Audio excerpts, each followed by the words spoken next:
92.7 big FM पर आप सुन रहे हैं प्यार के किस्से यादों का edit box with Nilesh Mishra में, और मैं आपको सुनाने जा रहा हूँ दिनकर शर्मा की लिखी कहानी तेरा मुझसे है नाता कोई, बिना किसी एड ब्रेक के। मुझ में वो सब है जिन बातों को एक लड़की होने से जोड़ा जाता है। मुझे वो सब पसंद है जो किसी और लड़की में हो तो उसको झट से पसंद कर लिया जाए, जिनके होने से लड़कियों को चट दूल्हे मिल जाते हैं, पट शादियां हो जाती हैं। मुझको गाना सुनना पसंद है। मेरे कमरे के एफएम रेडियो से पूछो तो कहेगा कि पिक्चरों के गाने ही मेरी रोज की खुराक हैं। अगर ना मिले तो बीमार पड़ जाऊं। रेडियो ऑन करके मस्ती में हौले हौले थिरकते, मंद मंद गुनगुनाते अपने काम में लगे रहना मेरे लिए वैसा ही है जैसे शरीर के लिए परछाई। मुझको डांस पसंद है। न सिर्फ अपने कमरे में इठलाती फिरती हूँ, बल्कि हमारे इधर तो हर शादी ब्याह के मौके पे मेरे डांस की स्पेशल फरमाइश की जाती है। सब खुशी से झूमते हुए आपकी ओर टकटकी लगाए देखते रहें तो दिल बल्लियों उछलता है। तारीफ के बिना शायद डांस करने का सर्कल पूरा नहीं होता। डांस और म्यूजिक मेरे दिल से जुड़ी दो चीजें हैं। इनके अलावा भी ऐसी चीजें हैं जो मैं बस यूं ही कर लेती हूँ, पर लोग उसका गुणगान करते नहीं थकते। घर को सजा सजा के रखना मुझको पसंद है। कभी कभार ब्रश लेके बैठ जाती हूँ और कोई नया वॉल हैंगिंग या ड्राइंग रूम के लिए कोई नई पेंटिंग तैयार हो जाती है।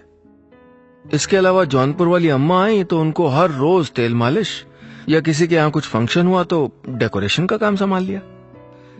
वैसे आप मुझसे पहली बार मिल रहे हैं, इसलिए जाहिर है कि आपने मेरे हाथ का खाना कभी नहीं चखा। मुझे जानने वाले सभी दीवाने हैं मेरे बनाए खाने के। ऐसा मैं नहीं, वो कहते हैं। पापा मम्मी और अज्जू ही नहीं, बल्कि सारे रिश्तेदार, पड़ोसी, मेरे बॉस, कलीग, नए पुराने सारे दोस्त, यहाँ तक कि टीचर भी। याद नहीं आता लिस्ट कितनी लंबी है, और इसका भी हिसाब नहीं है कि इनमें से कितनों की शॉपिंग मेरे बिना हो ही नहीं सकती है। शुभा यार तू कब फ्री है बता ना, स्टॉक क्लियरेंस सेल है, सिर्फ 3 दिन और है। कल ही रोहन कह रहा था। खुद के लिए भी जीन्स लेने का वेट कर रहा है, और उसकी गर्लफ्रेंड दिया के लिए गिफ्ट भी। लेकिन उसको नहीं पता कि दिया के साथ शॉपिंग पे जाने का वादा मैं पहले ही कर चुकी हूँ, तो उसका नंबर 1-2 दिन लेट ही आएगा। सबको लगता है कि मेरा फैशन सेंस अच्छा है। मामा तो पीछे ही पड़े हुए हैं कि फैशन डिजाइनर बन जाऊं, लेकिन मुझको सीए करना था, मैंने किया भी। ब्लू शाइन चार्टर्ड अकाउंटेंट सबसे बड़ी फर्म है हमारे यहाँ की, और 10 सालों में ऐसा पहली बार हुआ है कि यहाँ किसी को सिर्फ 1 महीने की इंटर्नशिप के बाद नौकरी मिल गई हो। पापा गले लग के रो पड़े थे उस दिन। वो नानक देव फाउंडेशन अस्पताल के अकाउंट्स डिपार्टमेंट में है, और मेरी पहली ही पगार उनके कई प्रमोशनों पर टिकी तनख्वाह से ज्यादा थी। धीरे धीरे उस दिन को भी महीने हो गए, और आज उस बात को 5 साल पूरे होने आए हैं। 5 सालों में मैं कंपनी की ब्रांच मैनेजर हो गई।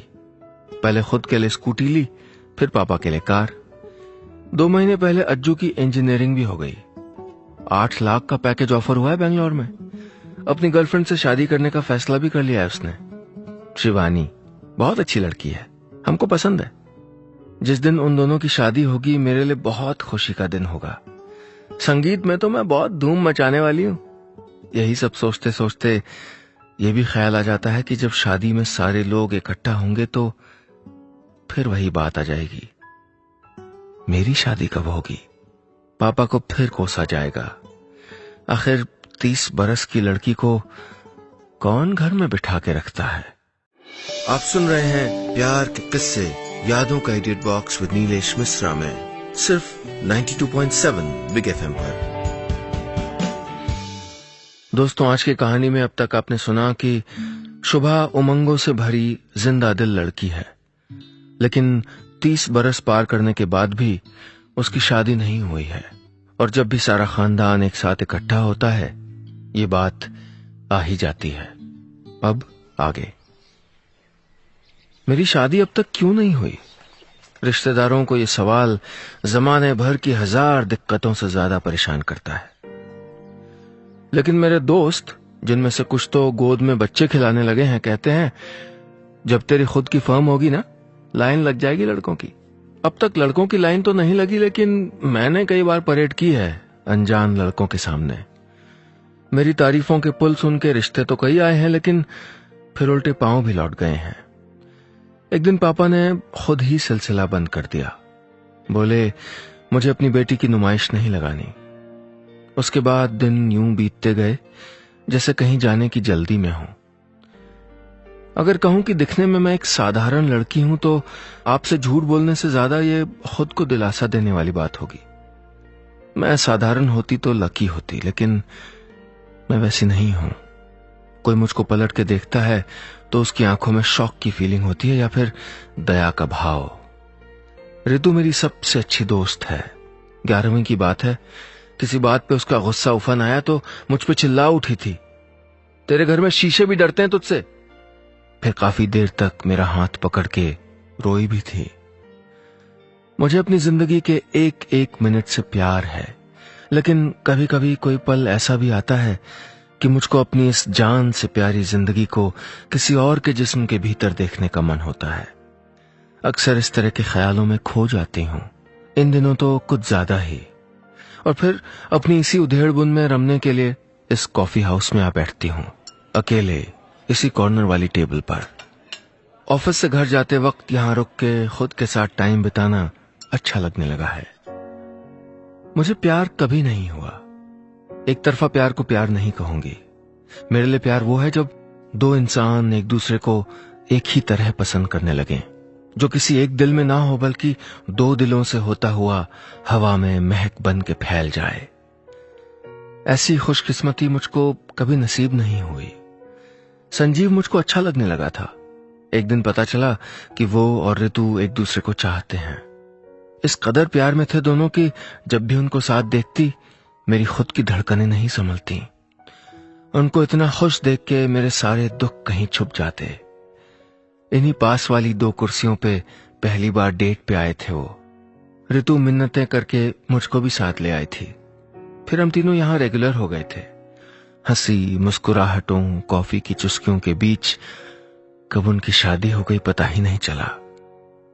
मेरे साथ रह गया मेरा वही अकेलापन जो मेरे सारे दुखों को एक एक करके कुरेदने में एक्सपर्ट हो गया है। 7 बज गए, निकलती हूं घर के लिए। Waiter bill. मैम आपका बिल पे हो गया है, ये लीजिए, कहते हुए मेरे सामने टेबल पे कागज पे पेन से लिखा एक नोट रख दिया गया। अरे लेकिन किसने? वो चले गए मैम, ये कह के वेटर लौट गया। मैंने पर्ची खोली, उसमें लिखा था, आप मेरी जिंदगी का सिलसिला हो गई हैं। आपका नाम क्या है, यहां से आप कहां जाती हैं, कहां से आती हैं, मैंने जानने की कोशिश नहीं की। हालांकि ऐसा करने के लिए मेरे मन ने मुझको बहुत उकसाया। इसी मन को तसल्ली देने के लिए आपके आने के आधे घंटे पहले यहां आके बैठ जाता हूं और इंतजार करता हूं। फिर आप आती हैं, इसी कोने वाली कुर्सी पे बैठती हैं, कॉफी मंगवाती हैं, एक्सप्रेसो विद शुगर फ्री, और शीशे के बाहर सड़क पे ट्रैफिक को देखती हुई अपने ख्यालों में खो जाती हैं। मैं आपको देखते हुए कहीं गुम हो जाता हूं। पिछले 3 महीने मेरी जिंदगी के सबसे खुशनुमा दिन थे। वजह आप हैं। आपका बिल चुकाने से यह एहसान नहीं उतरेगा, लेकिन आपकी इजाजत के बगैर सिर्फ इतना करने का खुद को हक दे रहा हूं। शुक्रिया। आप सुन रहे हैं प्यार के किस्से यादों का edit box with Nilesh Mishra में, सिर्फ 92.7 बिग एफएम पर। दोस्तों, आज की कहानी में अब तक आपने सुना कि अक्सर एक कॉफी हाउस में शुभा अकेले बैठ के अपनी तन्हाई का सामना करती थी, और आज उसकी जिंदगी में कुछ नया हुआ था। एक अनजान शख्स ने उसका बिल चुका दिया था और उसके नाम एक जज्बात भरी चिट्ठी छोड़ के चला गया था। अब आगे। मैं सन्न रह गई थी। 3 दिन में उस चिट्ठी को कई बार पढ़ चुकी थी। 3 दिन से रोज कॉफी हाउस में आने जाने वाले हर इंसान के चेहरे को टटोल रही थी। जैसे ही किसी की नजरें मुझसे मिलती, मेरे दिल की धड़कनें तेज हो जाती। पहले खुद हर चेहरे को ताकती, और अगर कोई पलट के देख लेता तो झेंप जाती। मैंने सब सोच के देख लिया था। किसी ने मजाक किया होगा तो उसका बैंड कैसे बजाना है, ये भी। पहले वेटर से बहुत बार कंफर्म किया कि वो नोट मेरे लिए ही था कि नहीं। उस आदमी का हुलिया वुलिया सब पूछा, लेकिन अलग ही चक्कर पड़ गया। उस आदमी से मेरा बिल लेने वाला वेटर नया नया आया था। गोपी, 18-19 साल का भोला सा लड़का। शहर भी उसके लिए नया था। कहने लगा, वो आदमी तो थोड़ा गोरा, थोड़ा सांवला, थोड़ा लंबा, थोड़ा कम लंबा, चश्मा लगाया था, फिर हटा दिया था। उम्र या तो 20-25 होगी या 40। जब मैंने खींच के पूछा, अरे कोई बात ठीक से याद भी है कि नहीं, तो टेडी बेयर जैसी शक्ल करके बोला, मैडम मेरा ध्यान तो ट्रे में रखे कप पे रहता है, मुझको कोई शक्ल नहीं याद रहती। मैंने एक गहरी सांस ली। आखिर कौन है ये जिसके शब्द मुझको एक नए एहसास के मुहाने तक ले आए हैं? वो एहसास जिससे लिपटने के लिए मैं मरी जा रही थी। चाहे कुछ भी समझ लीजिए, ना समझी, नादानी, उतावलापन, लेकिन चूंकि इससे पहले इस तरह की कोई भी बात मैंने अपने लिए नहीं सुनी थी, इसलिए ओवर रिएक्ट करना मेरा हक था। मैं रोज सज संवर के कॉफी हाउस आती, कितने ही दिन आंखों में काजल ट्राई कर लिया, नए परफ्यूम भी खरीदे। क्या पता किस दिन वो आदमी मेरे सामने आके खड़ा हो जाए, मुस्कुराने लगे और कहे, पहचाना, मैंने एक बार आपका कॉफी का बिल दिया था। लेकिन मैं पहचानूंगी कैसे? क्या उम्र है, कैसा दिखता है, क्या करता है, उसमें मुझको ऐसा क्या दिखा? मुझको कुछ भी तो नहीं पता था। सिर्फ उसके शब्द ही उसकी निशानी थे। और हैंडराइटिंग कितनी सुंदर, पहाड़ी रास्तों जैसे घुमावदार शब्द, एक दूसरे से गुंथ भी रहे हैं और उनकी अपनी आइडेंटिटी भी है। पूरे कॉन्फिडेंस से जमा के खींची गई गाढ़ी गाढ़ी लाइनें, साफ पता चलता है कि लिखने वाले का मन पोएट्री और पेंटिंग्स को पसंद करता है। और उसकी उन लाइनों में एक और चीज साफ पता चल रही थी, जो आदमी किसी अनजान के लिए इतना प्यारा जेस्चर दिखा सकता है, वो मोहब्बत कितनी शिद्दत से करेगा। मेरा दिल संभाले नहीं संभलता है। उसके बारे में सोच सोच के मेरे गाल गुलाबी हो जाते हैं। पिछले 12 दिनों में घर में, पड़ोस में, दोस्तों में सब पूछ चुके हैं। आजकल बड़ी स्माइल रहती है चेहरे पे, बात क्या है? लेकिन मैं जिसके लिए खिली जा रही थी वो कब सामने आएगा? मुझे बताए तो सही, मैंने ऐसा उसका क्या फायदा किया था कि उसने मुझसे कहा कि उसके पिछले 3 महीने बहुत अच्छे कटे? या यही बता दे कि मैंने उसका क्या कोई नुकसान ही कर दिया है कि एक कागज का टुकड़ा छोड़ के गायब हो गया। माना कि मेरे मन में उसके लिए एक वैसी सी फीलिंग आ रही है, लेकिन कौन सा मैं उसको देख के गले में वरमाला डाल दूंगी? मेरा इंतजार खिंचता गया और इसी बीच 4-5 दिन के लिए मुझको इंदौर जाना पड़ा, मौसी की छोटी वाली बेटी की शादी में। वहां भी चहकती ही रही मैं, मन में एक मीठी मीठी कसक लिए कि इस बार मेरे पास भी किसी को मिस करने का कारण है। खूब मस्ती की, डांस कर करके हमने बारातियों में इंफीरियोरिटी कॉम्प्लेक्स भर दिया। और जब नानी ने कहा अब तो बस सुबह के लिए एक अच्छा सा लड़का मिल जाए, तो मैं उनसे लिपट के नाचने लगी। वापस कॉफी हाउस आई तो गोपी मुस्कुराता हुआ मेरे पास आया, बोला, मैडम वो कल आए थे, और विजयी भाव से मेरे हाथ में एक और चिट्ठी थमा दी। आप सुन रहे हैं प्यार के किस्से, यादों का edit box with Nilesh Mishra में, सिर्फ 92.7 बिग एफएम पर। दोस्तों, आज की कहानी में अब तक आपने सुना कि शुभा की बहुत सी कोशिशों के बावजूद वो अपने लिए चिट्ठी छोड़ने वाले उस गुमनाम इंसान को ढूंढ नहीं पा रही थी। लेकिन इसी बीच एक नई चिट्ठी आ गई थी। अब आगे इस चिट्ठी में भी घुमा फिरा के बात कही गई थी। उसने लिखा था, माफ कीजिएगा, मुझे ऐसे गायब नहीं होना चाहिए था। गोपी ने बताया कि आपने कई दिन मेरे आने का इंतजार किया। आपकी तकलीफ का जिम्मेदार हूं मैं। दरअसल मैं घबरा गया था। मुझे लगा कि यूं जज्बात में बह के मुझको वो सब नहीं लिखना चाहिए था। बहुत कुछ जाहिर कर दिया था। ये मेरा इजहार था, जाने आपने क्या सोचा होगा। फिर कुछ रोज नहीं आऊंगा। जब आप किसी के ख्याल में इस कदर घिरे हों तो उससे रूबरू होने के लिए भी हिम्मत चाहिए। मुझसे कुछ कहना चाहें तो एक कागज पे लिख के गोपी को दे दें। आपकी कोई निशानी मुझको मिली तो दुनिया हासिल हो जाएगी। जी जाऊंगा मैं। गोपी ने बताया कि उसने अपने फोन से उस अजनबी की फोटो भी लेनी चाहिए थी, लेकिन वो आदमी नहीं माना। बाद में गोपी ने एक स्केच भी बनाया। वो ऐसा था जैसे पिरामिड पे सूरज उगा हो, काला चश्मा पहने, भरी भरी दाढ़ी मूछ वाला। ज्यादा नहीं, कोई 32-35 के होंगे, कम भी हो सकते हैं। बोलते बहुत कम है, आवाज ठीक से सुनी नहीं, वरना सही उम्र बता देता। मैंने उसको थैंक्स कहा और वापस उस चिट्ठी को पढ़ा। फिर मन ही मन कहा, ठीक है, तुम इस तरह चाहते हो तो इसी तरह सही। मैंने एक कागज मांगा, पर उस पर सिर्फ इतना ही लिख पाई, थैंक्स फॉर योर वर्ड्स। आपके बारे में कुछ जान सकती हूँ? वैसे आपको मुझको देखना क्यों अच्छा लगता है? मैंने कागज गोपी को दिया और डिसाइड किया कि कुछ दिन कॉफी हाउस नहीं आऊंगी। घर गई तो देखा माधव अंकल और 2-3 जने निकल के जा रहे थे। मेरे लिए रिश्ता आया था। पापा के दोस्त माधव अंकल मुझको बेटी की तरह चाहते हैं, इसीलिए जिद कर रहे थे कि उनके बड़े बेटे की शादी मुझसे ही हो। मैंने तो उसको कभी देखा भी नहीं था। शायद कुछ महीने पहले ही इंडिया आया था। घर संभालने के लिए उसको कुवैत में नौकरी करनी पड़ी थी। इसी बीच दोनों छोटे भाइयों की भी शादी हो गई। सुनने में बहुत भला सा इंसान लगता है, लेकिन पापा ने मना कर दिया है। लड़का 8 साल बड़ा है। मैंने कहा मिल तो लेते हैं, हालांकि मेरा मन तो किसी और से मिलने के लिए छटपटा रहा था। पापा भड़क गए। 2-3 साल का डिफरेंस चल जाता है, लेकिन 8 साल? मेरी बेटी कॉम्प्रोमाइज करेगी? बिल्कुल नहीं। घबरा मत, तेरे लिए मैं लड़का ढूंढूंगा, और वो भी इसी साल। मैंने अपने कमरे में आके कुछ कागज ढूंढे और फिर से एक चिट्ठी लिखने लगी। मेरा कोई भी नहीं है जिसके साथ मन में गहरी दबी बातें शेयर कर सकूं। ऋतु भी नहीं, उसको तो मैं हंसती हुई अच्छी लगती हूं। उसके सामने जरा सा उदास भी हो जाऊं ना, तो वो खुद मुझसे पहले रोने लगे। उसको बहुत अच्छा लगता है कि मुझको कोई दुख या टेंशन नहीं है। मैंने चिट्ठी में दिल का सारा गुबार लिख डाला। ये भी कि अब मेरे लिए 40 की उम्र के लड़कों के रिश्ते आने लगे हैं, और ये भी कि अगर पापा कह दें तो मुझको 40 की उम्र के लड़के से भी कोई एतराज नहीं होगा। मैं इतनी अकेली हूं, मुझको इस हद तक एक साथी की जरूरत है। शादी प्यार क्या, मैं तो धड़कता दिल लिए किसी के साथ एक प्याला कॉफी शेयर करने के लिए भी तड़पती रहती हूं।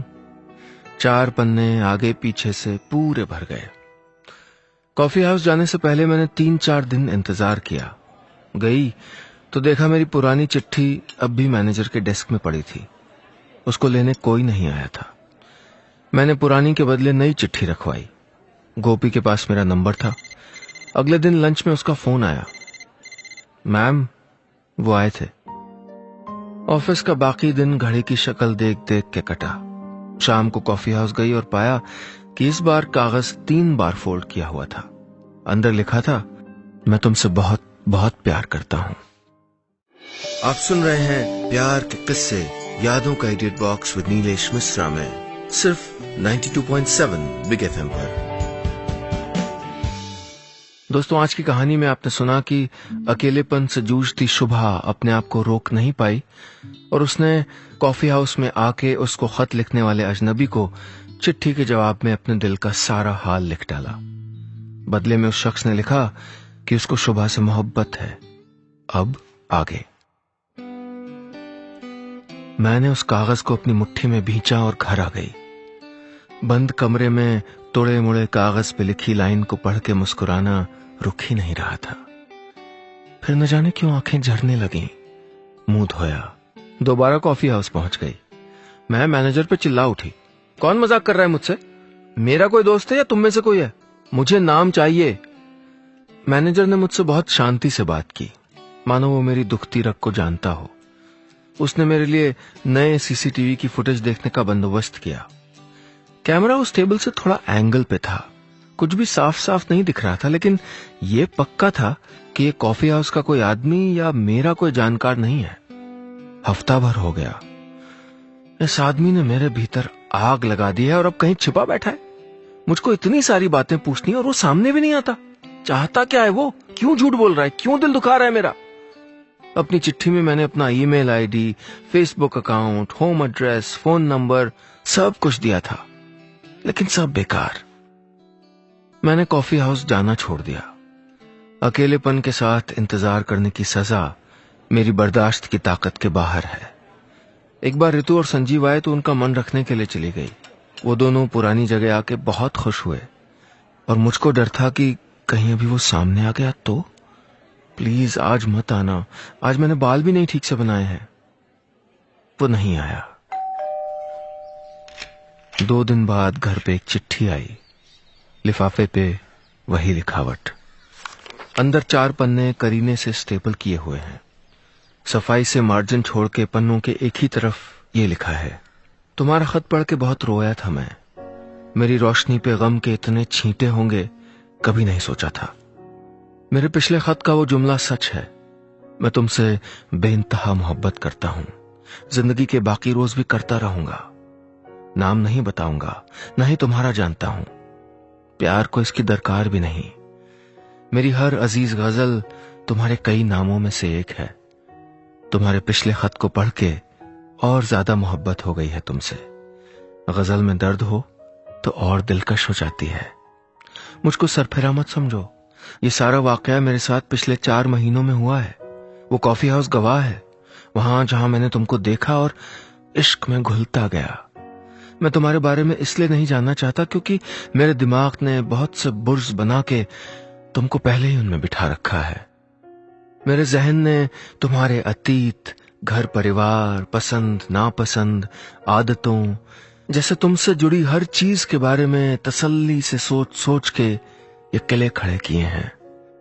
मैंने अपने लिए एक अलग दुनिया तराशी है जहां सिर्फ तुम हो, मैं हूं और सब कुछ शानदार है। असल जिंदगी की फजूल सच्चाइयों को मैं खूबसूरती से जमाई इस दुनिया को हिलाने की इजाजत नहीं दूंगा। मेरा फोन बजा, कोई मैसेज है, लेकिन मेरी दिलचस्पी चिट्ठी में है। उस आदमी ने जो कभी मुझको अपना नाम तक नहीं बताना चाहता, अजीब अजीब बातें लिखी हैं। मैंने ऐसा कुछ न कभी पढ़ा है न सुना। जैसे जैसे साफ हो रहा है कि वो मुझसे नहीं मिलना चाहता, मेरा दिल बैठा जा रहा है। आगे लिखा है, तुम कहती हो तुमको किसी और जिस्म में रह के दुनिया देखने का मन होता है। मैं भी ऐसा सोच सकता हूं, लेकिन मुझको लगता है कि ऐसी फरमाइश गलत है। माना हम सब अपने अपने बक्सों में कैद हैं और वो बक्सा चाहे जितना काम का हो, सबको कहीं ना कहीं खटकता है। लेकिन ये सड़ता हुआ बक्सा जो किसी भी दिन धोखा दे जाएगा है, इसीलिए हम हैं। यही हमें इस दुनिया की बेहिसाब खूबसूरती का लुत्फ देता है। लाइनों को बार बार पढ़ना पड़ रहा है। कितनी गहराई है इनमें। फोन 2 बार और बजा। अननोन नंबर से 2 मैसेज हैं। माधव अंकल का लड़का मितेश मुझसे मिलना चाहता है। आप सुन रहे हैं प्यार के किस्से, यादों का edit box with Nilesh Mishra में, सिर्फ 92.7 बिग एफएम पर। दोस्तों, आज की कहानी में अब तक आपने सुना कि शुभा कॉफी हाउस में उसको चिट्ठी लिखने वाले एक अजनबी से मिलने के लिए बेसब्र है, लेकिन वो सामने ही नहीं आना चाहता। उधर उसके माधव अंकल का लड़का मितेश शुभा से शादी करने का इच्छुक है। अब आगे। मितेश साधारण सा लड़का है। मेरे लिए ये बहुत बड़ी बात है। उसने धीमे से हेलो बोला और मुस्कुराहट थामे बैठ गया। क्लीन शेव, नई जीन्स, आयरन की हुई शर्ट। इसी चेहरे पे काला चश्मा और घनी दाढ़ी हो तो मेरे मन में रात से ही उधेड़बुन चल रही कि कहीं चिट्ठी लिखने वाला आदमी मितेश ही तो नहीं। गोपी मेन्यू लेके आया तो मैंने उसकी आंखों में झांका। प्लीज इसको पहचान लो, वही है ना ये? लेकिन गोपी चला गया। मेरे अंदर कहीं कुछ फिर से टूट गया। फिर लगा कि मितेश अगर इतनी खुराफात कर सकता है तो सबको समझा भी सकता है कि कोई रिएक्ट न करे। मेरी ओर देखे जा रहा है। ये एक डेट जैसा है। काश मेरी किस्मत कुछ बड़ा कर दे और ये वही निकले, मुझे चाहने वाला, मेरी देखी सुनी सबसे रोमांटिक कहानी का हीरो। आपके बारे में बहुत सुना है, मितेश ने कहा। क्या ये आवाज उस हैंडराइटिंग जैसी है? कॉफी आ गई। हमने इधर उधर की कुछ बातें की जो मुझको अच्छी लगी। मितेश ने बताया कि वो मुझको पसंद करता है। वैसी फीलिंग नहीं आई जो आनी चाहिए थी। वैसी फीलिंग में शायद उन चिट्ठियों पे खर्च कर चुकी थी। चिट्ठी? क्या गोपी एक मुड़ा हुआ कागज ला रहा है? वो भी कंफ्यूज्ड है। ये कागज डाक से मैनेजर की डेस्क तक आया है। मैंने मितेश को आंखों के कोनों से देखा। वो अनजान बना रहा। मैंने एक्सक्यूज मी कहा और पढ़ने लगी। लिखा था, ये मेरा आखिरी खत है। इसके बाद न खत होंगे न मैं। तुम्हारे लिए मेरा प्यार वही रहेगा। मैंने तुमको पहली बार इस कॉफी हाउस में नहीं, कहीं और देखा था। पिछले साल नानक देव फाउंडेशन अस्पताल में एक हंसती खिलखिलाती लड़की आई थी। उसका जन्मदिन था। पता चला वो हर साल अपने जन्मदिन पे ब्लड डोनेट करती है। उसके बाद उस वार्ड में जाके सबसे मिलती है जहां मैं भर्ती हूं। वो मेरे पास आई तो मैंने सोने का नाटक किया। उसकी जिंदा दिली मुझको थर्रा रही थी। मैंने बस खिड़की की रोशनी में उसकी एक झलक देखी। वो नजारा न जाने क्यों मेरे लिए रूहानी था। वो चली गई तो किसी ने बताया कि यही लड़की मेरी खिड़की से नजर आने वाले हॉस्पिटल कंपाउंड में बचपन से पेड़ लगाने आती है। उनमें से कई सारे पेड़ मेरे दोस्त बन चुके थे। उनको देख देख के ही मुझको जीने की इच्छा होती थी। तब से हर पल मैं उन पेड़ों को देखते हुए उस लड़की के बारे में सोचता रहता। एक दिन जब मैं थोड़ा ठीक हुआ तो मन घूमने को हुआ। इस कॉफी हाउस में आ गया। यहां वही लड़की बैठी थी। उसके चेहरे पे हंसी तो नहीं, लेकिन वो नूर था जो उन पेड़ों की पत्तियों में चमकता था। डॉक्टरों की रिपोर्ट बताती है कि उन 3 महीनों में मैं एकदम चंगा हो गया था। उसके बाद मेरे शरीर ने फिर मुझको धोखा दे दिया। इलाज की गोलियां ही बेलगाम हो गईं और मर्ज लाइलाज। मेरे पास 2-1 हफ्ते और हैं। मैं नहीं चाहता कि तुम मुझसे मिलने आओ। मैं अभी भी उसी खिड़की के पास हूं जहां तुम्हारे लगाए पेड़ हैं। मैंने जिंदगी को हमेशा रूमानी होकर जीना चाहा। तुम मेरी सबसे बड़ी कामयाबी हो। याद रखना, मैं तुमसे बहुत प्यार करता हूं। देर सवेर कोई खुशकिस्मत आदमी तुम्हारा हाथ जरूर थामेगा, और अगर मैं कोई और जन्म लेके आ पाया तो जरूर आऊंगा। तुम्हारा। मेरी आंखों से आंसू बह निकले। टप टप। मीतेश ने रुमाल दिया। मैंने कहा, मैं ठीक हूं। कुछ हफ्तों का वक्त लगा और ठीक भी हो गई। मैंने मुझसे मोहब्बत करने वाले इंसान से मिलने की कोशिश नहीं की, क्योंकि वो यही चाहता था। कुछ दिनों बाद माधव अंकल मीतेश के साथ फिर हमारे घर आए। मैंने पापा से रिक्वेस्ट की, पापा मुझको जाने दीजिए। मेरी और मीतेश की शादी है कुछ हफ्तों में। हम कॉफी हाउस में उसी टेबल पे बैठे हैं। मीतेश को शायद आज याद भी नहीं कि मैं उस दिन इसी कुर्सी पे बैठ के एक चिट्ठी पढ़ते हुए क्यों रोई थी। बस इतनी सी थी ये कहानी।